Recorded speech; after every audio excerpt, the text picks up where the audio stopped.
Suportahan niya po talaga ako nung times na malikad sa akin lahat. And siya lang yun nandun. Muling naging sentro ng matinding diskusyon sa social media ang Olympic gold medalist na si Carlos Caloy Yulo matapos niyang magpahayag ng taos-pusong pasasalamat sa kanyang longtime partner na si Chloe San Jose. Sa kanyang emosyonal na pahayag na nasuportahan niya po talaga ako, tumalikod sa akin lahat, siya lang yung nandoon, marami ang naantig, ngunit mas marami rin ang napareak.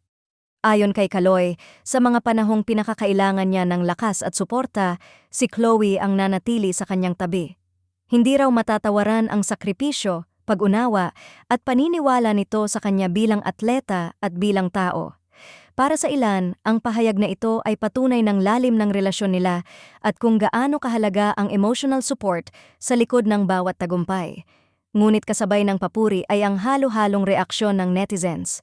May mga natuwa at nagsabing karapat-dapat lamang pasalamatan ni Caloy ang taong nanatili sa kanya sa kabila ng lahat.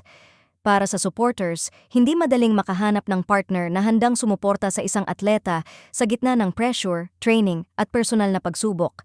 Sa kabilang banda, hindi rin nawala ang mga kritikal na komento. May ilang netizens ang diretsahang nagtanong, sino ba ang tumalikod? At hindi ba parang pamilya ang tinutukoy?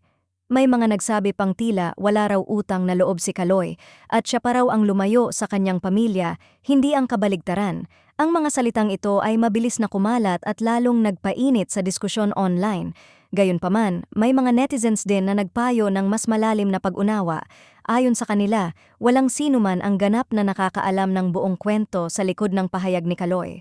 Posible raw na ang tinutukoy niya ay emosyonal na presensya sa mga panahong siya ay pinanghihinaan at hindi direktang pagtalikod ng pamilya. Para sa kanila, madaling humusga kung panlabas lang ang nakikita.